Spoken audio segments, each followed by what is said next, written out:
Niger. Quand nous étions élèves, nous lavions à tour de rôle les toilettes nauséabondes. Nous balayions la cour de l'école à tour de rôle. Nous plantions et arrosions les arbres. Nous montions le drapeau à tour de rôle et chacun était pressé de se mettre au pied du grand mât pour entonner l'hymne national. Ah, le drapeau, symbole de la patrie, était plus qu'un morceau de tissu multicolore. Il était la raison d'être de tous et de chacun. Parce qu'on pouvait perdre sa peau pour ce drapeau. Dès que ce drapeau, il y a pourquoi tu n'es pas venu au drapeau? on pouvait faire la peau à l'ennemi pour ce drapeau. Le drapeau pouvait immobiliser un passant aussi pressé fut-il. Même les morts intimaient à leur cortège de faire allégeance au drapeau avant de poursuivre leur ultime voyage. C'était un héritage, c'était une tradition, c'était une contrainte acceptée et partagée. Ça, c'est notre temps. Aujourd'hui, nos enfants vont à l'école comme des bœufs à l'abattoir. Ils vont à l'école pour réussir dans la vie et échouer dans la société. Mais qu'est-ce qui s'est passé?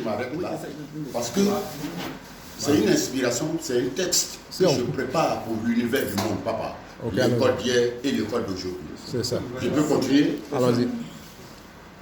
Aujourd'hui, nos enfants vont à l'école comme des bœufs à l'abattoir. Ils vont à l'école pour réussir dans la vie et échouer dans la société.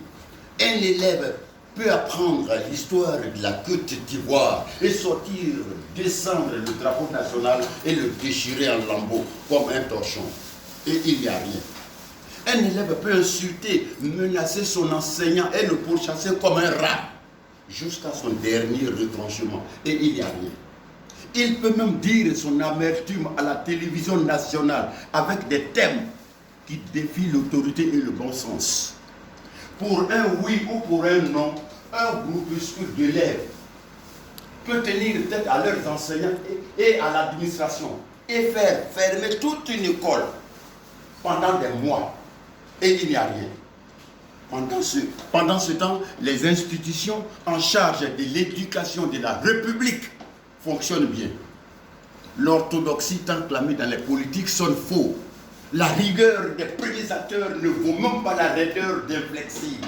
Dans les discours, on joue à l'autruche. On maquille la plaie, pourtant ça pue. L'école publique est devenue un marché de bétail.